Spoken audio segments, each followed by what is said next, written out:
Welcome to Content with Character, the weekly podcast that'll give you the momentum you need to create content with more ease, clarity, and laughter. I'm your host, content copywriter Emily Aborn, and I'm all about unconventional marketing approaches. I believe in your big ideas, and I'm excited to help you share them in a way that's distinctly you. Hello there, welcome back. Do you know, I am just always so glad and grateful to you that you keep on coming back to listen. It means the world to me that you do, and I love hanging out with you in this way every week. I also want to thank those of you who recently have shared about the show with others. I know that there are a few of you who actually have talked about this show in other podcast interviews that you've done. You know who you are, so big thank you to you. And Doug, if you're listening, I gotta say, I just am really grateful for the massive shout out you did for me on the Nice Guys on Business podcast. Very generous, very kind. And yeah, I'm thankful because you helping me share about the podcast is the way that the show gets to grow. And watching and hearing these things happen has me flying high. I add them to my little celebrations list for the month of September. So thank you. All right. Where did the inspiration for today's episode come from? Are you wondering? I'm going to tell you. Since about, let's say, mid-August, I have been sort of changing the way that I think about and look at social media as it relates to my business. Now, if you can remember back to my social media episodes, I did a couple on them. I did 2 of them, and I'll make sure I include both of those in the show notes. I sort of came to the conclusion that for me personally, it is not the most important part of my business marketing pie. I love helping to show people that it's not the best recipe for success to put all of your eggs in one basket with your marketing, like all of your weight on one thing. And I see people often do this with social media specifically. They put all of their weight on social media to kind of drive their marketing forward. We're going to get into that more in a second. But what I kind of have realized is that I like using it for a place to practice working my consistency muscles. It gives me a place to practice being consistent. It gives me a place to show my personality, to share what I'm excited about and working on, or just random things. I love sharing about nature and rocks I find in the woods and hikes I take with my dog and things like that. I also get to share pieces of content I'm creating in smaller ways. I once in a while engage in groups and conversations, but a lot of it is just taking those connections that I'm making on social media or that I'm fostering on social media and taking them off of social media. So that's sort of I've kind of just changed my role with social media, I guess. I do use it, in case I'm not being clear. I'm not bashing it. I'm not saying anything negative about it. I'm just saying I've really changed the way that I approach it. And that's been really, really helpful for me because it is a piece. It is a piece of our marketing, but it's just a piece of how you want to work your business, really. But for me, a lot of my actual, what really lights me up in my marketing and in my business is collaborating with others and speaking and podcasting with other podcasters. I also I'm a super nerd about my website. So I just really like working on the SEO and blogging and things like that. But I also love making one-to-one connections with people and sending an email and connecting with you here on my podcast. There's just so many other things that are a better use of my time than me being on social media and putting all of the weight in that one thing. I'm also really currently focusing on local community stuff, really trying to figure out how to re-engage myself in the local community. And, at the moment, honestly, I'm just kind of bogged down in client work. So that's sort of where I'm at right now. And why am I telling you this? I'm telling you this for 2 reasons. Okay. Reason number 1, I want to invite you to join me in diving into looking at your own marketing pie and opening up your world to all of these different ways to grow your business. Spoiler alert, most of these are off social media. I do this with folks in my Marketing Momentum Lab. The Marketing Momentum Lab is a 6-week group program. It starts on Monday, September 25th.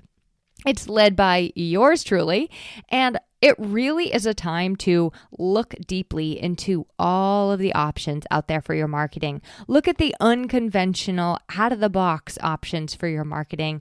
And my goal is really to help you decide where you're going to spend your time, where you're going to focus your efforts, and how to do that in a way that feels easier, that feels more true to you, that makes you maybe feel like you have a plan in place. So it's a really fun time. There's group time, there's one-to-one time, there's creative time, and I gotta say, I've watched MML graduates, my little Marketing Momentum Lab graduates. They have gained some serious momentum in the action that they take with their marketing, and it's beautiful to watch. They email me things time and time again about different ways that they're taking what we talked about in the Marketing Momentum Lab and setting it into motion. So I think of it as kind of like an excitement reinvigoration group. So if that sounds like something you could use right now, especially as we head into fall and you're like starting to plan for 2024, I would just absolutely love to have you in the fall session, which again starts September 25th. That's a Monday. 2023. And all I ask is that you just register by September 22nd so that I can make sure everybody has what they need in time. Okay, so here's the questions I was kind of looking at. So what I did was I asked my I don't like the word audience, different members of my community on LinkedIn, Facebook, and Instagram, the question of like, what do you see where people draw like a definite line in the sand on social media? So there were actually a lot. There were like 10, but when I tried to do all 10, my episode was like an hour and a half long, and I was like, nobody wants to hear me talk that long. Like legit nobody. So I picked 5. So here are the 5 that I picked, and they're pretty related to content and marketing. That's why I chose these ones. So number 1 is to niche or not to niche. Do you define your niche? That's the question. Number 2 is plan your content, aka like have a strategy in place or just let it rip. Number 3 is elevator pitch versus no elevator pitch. Number 4 is which is better, short content versus long content. This person sees it both ways. And number 5 is garbage post or no. So throwaway content or no, which basically is like, do I share my messy or do I kind of polish every single thing up before sharing? So those are the 5 that we're going to get into today. And at the end, I'll tell you the other ones and give you like some more resources, and we'll probably get into those another time. So the first one is to niche or not to niche. And once again, I want to just remind us all that like only you can make these decisions. But here's what I like to think about. So some of my clients will come to me and say, oh, well, I don't have a niche. I just work with everybody. Everybody needs what I have. And that is like, you know, it really depends on the stage that you're at in your business. I think especially when we first start our businesses, you do kind of have to work with you end up working with a lot of different people. You have to kind of kiss a lot of frogs to figure out who you like working with, how you like working with them, what you like offering them. So I do think that you kind of have to take time and figure out who your niche is and what you like doing. I know that I most certainly have, and sometimes I still, to this day, I find myself up craps creek sometimes. I have 2 primary niches. My niches are interior designers and those in closely related trades, as well as coaches, consultants, strategists. I primarily work with women entrepreneurs, though there are some exceptions to that for sure. So if you can, even if you don't have a defined niche yet, like let's say you are kind of in the beginning, I think if you can practice speaking to one person, one problem at a time, your marketing efforts and your content is going to be a lot clearer and it's going to resonate with more people. Okay. The more specific you can be when you describe a problem, the better. So there's another thing to consider here too. Like sometimes our niches are actually a problem. Like sometimes the actual problem that we solve is our niche. sometimes the actual niche is a point somebody is at in their journey. So it could be a symptom that they're having, right?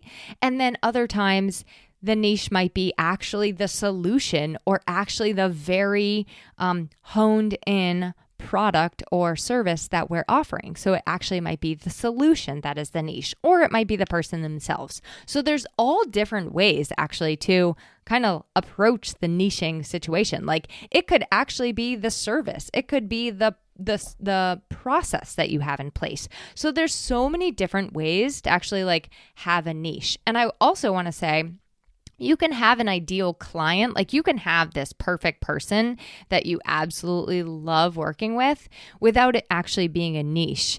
It can be just the person you speak to each and every time you sit down to do your content, but you will work outside of that. So it doesn't actually need to be a niche, right?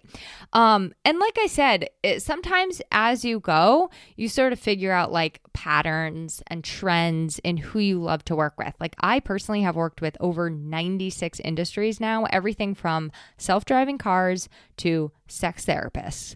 But I've kind of honed in on the fact that the people that I have the most easy projects with are interior designers and home trades. That's like one. And then coaches, consultants, and strategists. That's two.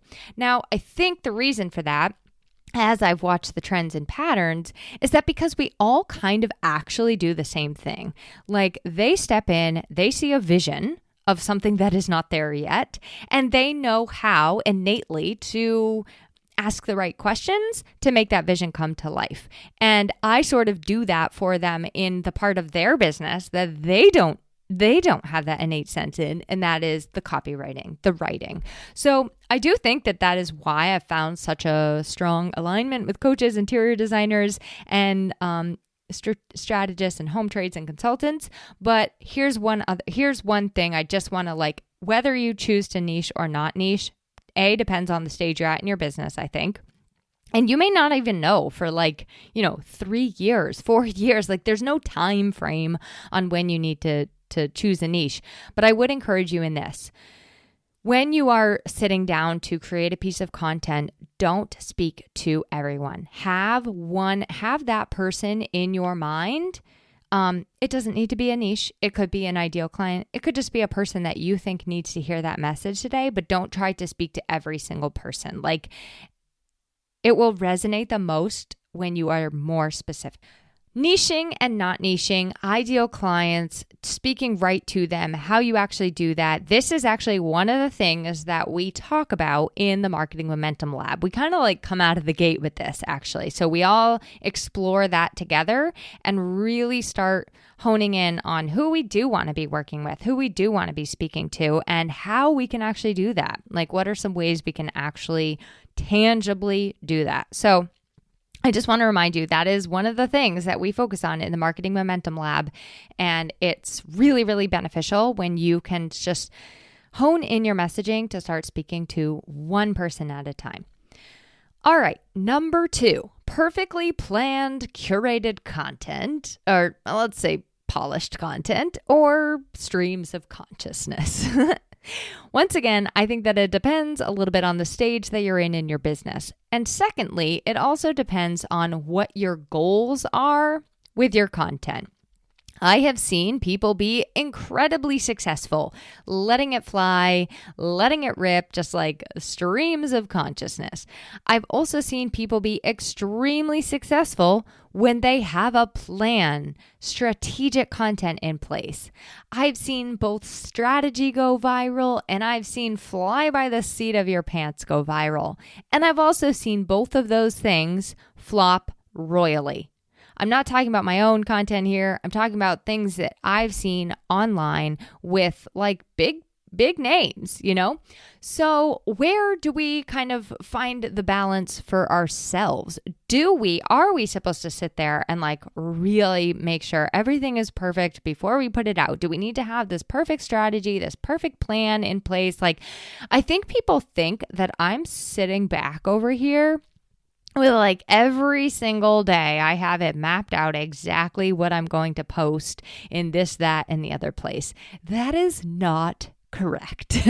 What I've kind of come to, I think that used to be me for sure. I think I used to say you should map out every single day and plan exactly what you're going to say and like even have it all written, 2 weeks before if you can. But what I've done now, what works for me now is sort of a blend. Now, sometimes I actually like these streams of consciousness, let's call it. I like this less planned approach. And my preferred places of sharing those are on like Facebook and Instagram.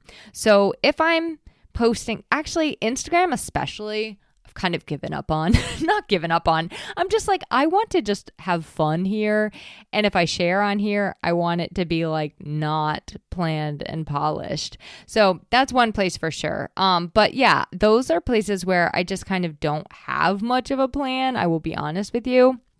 I just sort of share like what comes up, or I'm like, oh, this would be fun too. I'm excited about this. I want to share it with other people. So I do have I have a monthly plan, if you will. Like I have like a plan for the whole month and my kind of goals for the entire month, the things I want to remember to share the entire month. But I do go with the flow. And here's the other thing. For my long form content, that would include like blogs, podcasts, emails. I have a pretty solid plan. Like it's pretty like, okay, this is what I'm talking about in my next 4 Content with Character episodes. And I have those mapped out and I have the emails. Like this is what I want to talk about in my next emails. I don't have all of the pieces and parts, if you will. So those are for the long form things. But here's the thing. If I sit down and I start to work on an episode, or I start to work on an email, or I start to work on a blog, and I'm like, this just feels awful. It feels totally off. Then I will scrap the plan and go with what I'm feeling. And in fact, I just did it yesterday with an email I sat down to write. I had a plan, but something happened at the grocery store. I bumped into an old teacher and I was like, oh no, this is the new plan. I have to talk about this story. So you can experiment. You can try both. You can see what works for you. Like, how does it feel for you? Some people, I think, really love that structure, that safety, that security, the accountability of a plan in place. And then you can also feel, how does it feel not to have one in place? You can experiment with both. And if you need help creating a plan, I really love doing this. If you want help creating a solid plan, I love helping you do this. If you want help creating a loose plan, I love helping you do this. And I do this in my strategy calls with people, so like we can really get into your stuff one-on-one. But also, this is one of the things we talk about in the Marketing Momentum Lab. And I will give you like actual worksheets on creating a plan, whether you want to do monthly, weekly, daily. Like that is totally, we will make this plan happen for you in the way that you want it to look. So when it comes down to perfectly planned content or just sharing as you feel moved, only you can decide that. But that's kind of what I've come to, is like a little happy balance, if you will. Okay, elevator pitch versus no elevator pitch. Where did the elevator pitch even come from? That is my question. I feel like they probably were invented in 1990. And people found themselves in a bunch of elevators with other individuals. The music sucked, right? So they're just looking at each other awkwardly. And then they're like, what would make this awkward ride better? You know what would make this awkward ride better? If we were pitching each other by the time we got to the 13th floor. Ready, set, go. Just kidding. That's not probably where the term elevator pitch came from. It just basically, for the uninitiated, is a quippy, like cute way to introduce yourself and tell the world who you are and what you do in let's say 30 to 60 seconds, which supposedly is the time you're in an elevator for, though for some reason it feels way longer than that. Ideal settings for the elevator pitch. So not ideal settings, but where you would hear or use an elevator pitch are like networking events, when you're in line for that club soda or that glass of wine at the bar and somebody asks you, oh, what do you do? Or why are you here? Also, Zoom rooms, like Zoom networking events where maybe more than one person is introducing themselves. And one of those people is you, and probably the produce aisle in the grocery store when you do bump into that teacher that you knew back in high school who asks you what you're doing now. If you have not already listened to it, I do encourage you to go back to my recent episode, How to Talk About Yourself, because I do get into this. I do get into those, how do you explain who you are and what you do to the person that you bump into at the grocery store. But here's what I think about elevator pitches specifically. And again, I welcome you to tell me what you think too. I find them to be a little bit rehearsed, sometimes depending on how they are rehearsed. They can come across as pushy or planned or curated, or here's what I don't like, that you're just kind of like heaving out what you do in one breath before somebody else can get in a word edgewise. So sometimes that's how they can come across.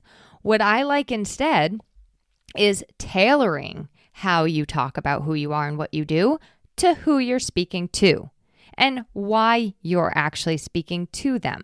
So, for example, I'm going to give you some examples.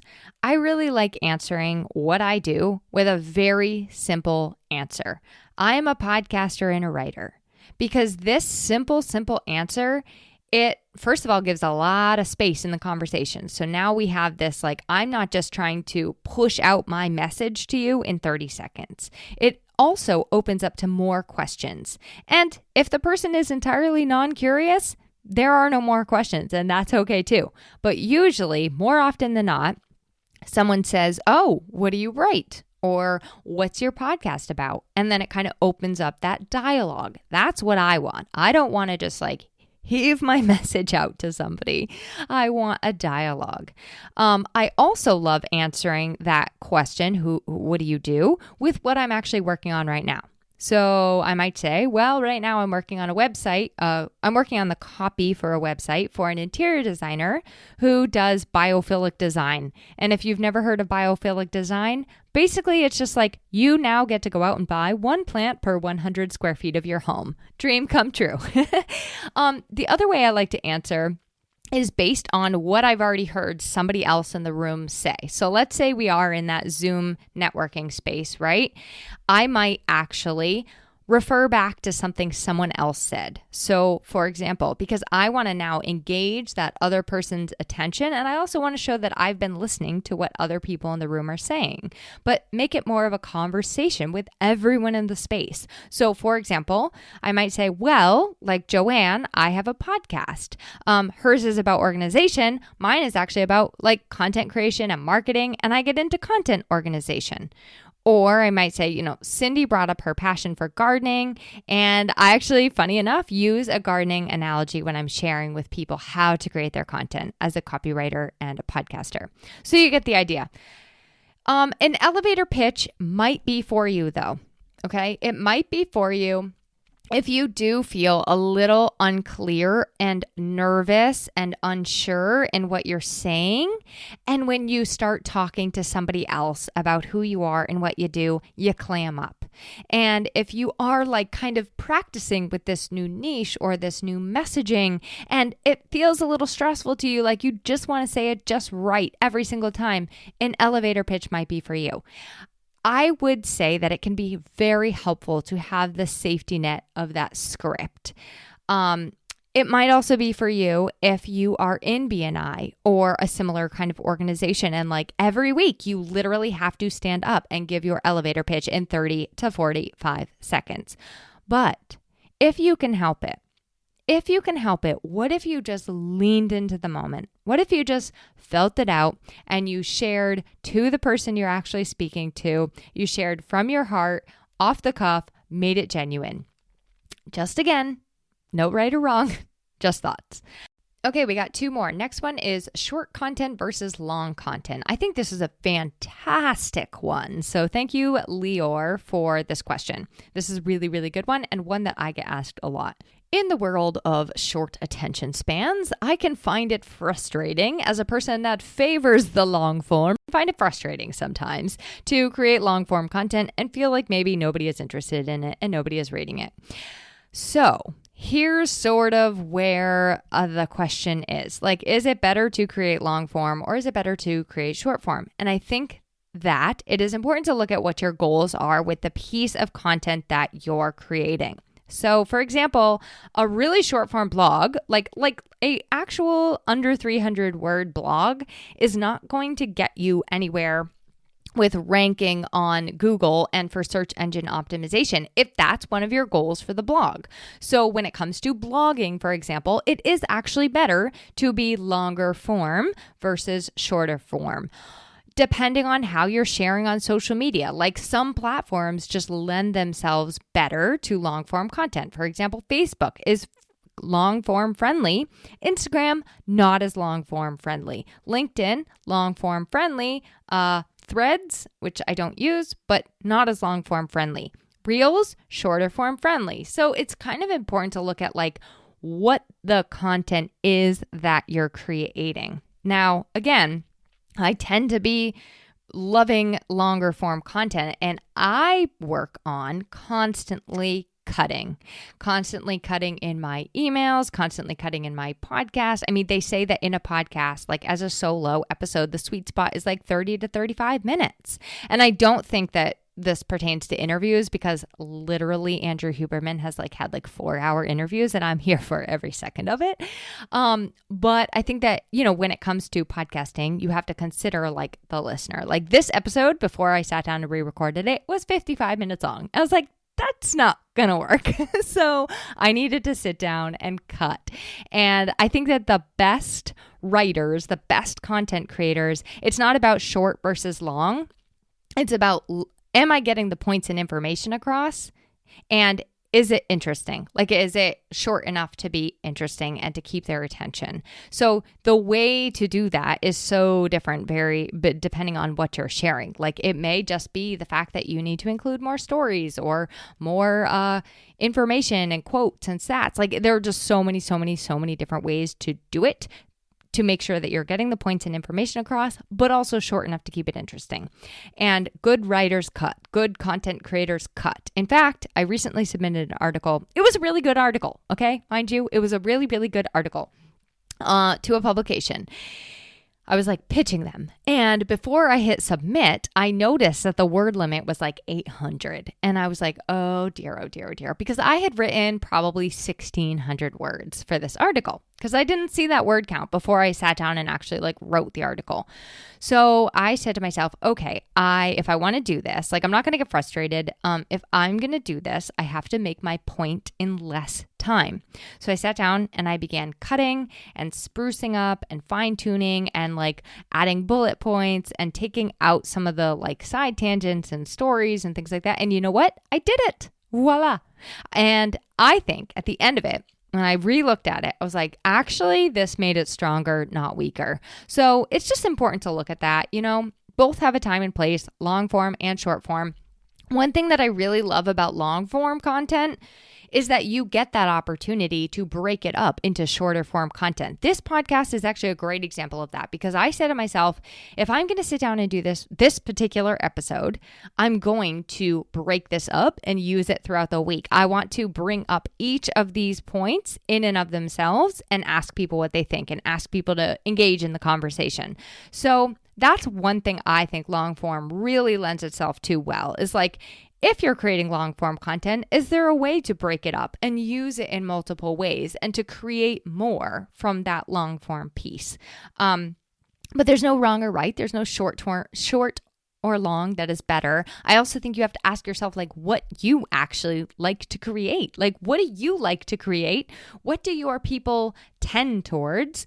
Do you get good response to your long form? Do you get good response to your short form? Do you get good response to both? So practice it out, try it for yourself, focus on making whatever you're sharing stronger, not weaker, no matter what it is. So whether you're cutting or adding, you want it to be stronger, not weaker. That's your goal. How can I make my point in less? Okay, last one I hope you're ready for this one. This one is throwaway content, and that is like AKA garbage content. So there is a well-known marketing strategist, I'll call her, influencer, content creator, named Simone Seol. And she has something called the Garbage Post Challenge. And I'll make sure I include a link to that. But basically, she challenges people to create 100 pieces of content, post 100 pieces of content in 30 days to the platform of choice.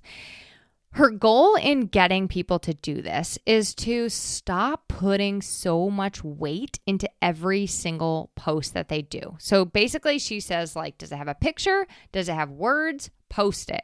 So she really challenges you, like, just keep on producing, keep on generating. And I think it really helps people to overcome some of what holds them back, some of that fear in posting on social media, and just get started.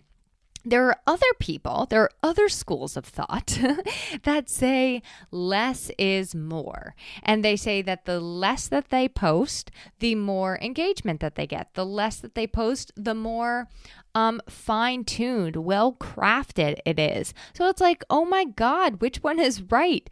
So if something is not perfect and I'm not getting anywhere with it, I don't sit there and keep on working on it for 7 hours until it's perfect. That's not the highest and best use of my time. I will put it out there if it is not perfectly polished. Garbage post, I will also do. I will sometimes post something that I'm just like, I'm just excited. I don't think of it as garbage. I just think of it like, I'm just excited about this thing. I just saw this cool, sunset, and I'm going to share it.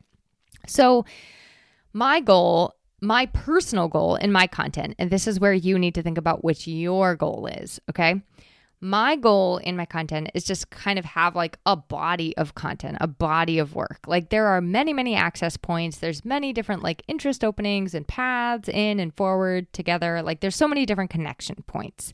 And I do believe that if you are doing what works for you and you are being true to the way that you like to generate content, I think that people resonate with the polished. I think that they resonate with the messy.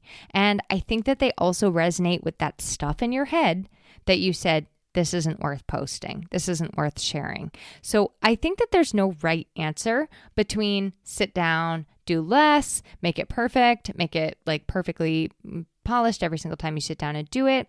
Or should I just be like kind of just generating a lot and getting more out there? That's me. Now, the other thing I just want to bring up in that is I also believe that content, any marketing we're doing in our business itself, our business growth is a slow, methodical, deliberate, long-term game. So that also helps me to take my foot off the gas sometimes when it comes to just like generating. Like I'm like, okay, this is not something, I do not need to post every day. I do not need to share something every single day. I am in this for the long game, right? Like nothing, honestly, between you and me, nothing I'm sharing is like going viral because I'm not making TikToks. So that's something I have to keep in mind too. And that will look different again, based on who you are and what your goals are. But I'm in this for the long game, and I'm just all about creating like what feels really good when I sit down and do it. So, all right. On that note, I would like to give a huge thank you to today's contributors, Tim Shank, Melissa Snow, Jessica Terzakis, Lior, Sadeh, Krista, Hernandez, and Ariana Refsdal. And there were more, but those are the ones I picked from for today's topics. There were also more topics. Charge your worth versus charge what the market can bear. Hustle grind versus relaxation. Push back in a sales call and overcome objections, or take a no as a no. Use a sales script or don't use a sales script. So there's all kinds of these things you can see where people are saying this is the way to do it or this is the way to do it. And my point in sharing this whole episode with you is that, there are a lot of firm lines in the sand out there, and it's really only you that can decide where you want to draw yours, or if you want to draw one at all. Like sometimes there is a balance, right? Sometimes there is kind of an in-between. And I don't think that there's anything wrong with being certain of which one you want to do And I also don't think that there's anything wrong with being open to experimentation and new ideas and exploring. So, all right, that's all for today. Once again, I just want to make sure I invite you to join me in the Marketing Momentum Lab. This is where we really do talk through some of these decisions that we all have to face in our marketing and in our visibility and in our messaging. And we go through it together. I'm going to help you to ask the questions that you individually need to explore and ask yourself when you're making these decisions, and also start taking action, because once you make a decision, you have to start taking the action, or it's like, okay, good, I just made a choice, but now what am I going to do about that? So that is, like I said, starting Monday, September 25th. I would absolutely love to have you there. And if anything from this episode, you're like, I have thoughts on that, I would love to add to them, please send me an email or message somehow, or snail mail. I don't know. It's emily@emilyaborn.com. And I will talk to you next week. We're going to be talking about how to befriend your time instead of managing it.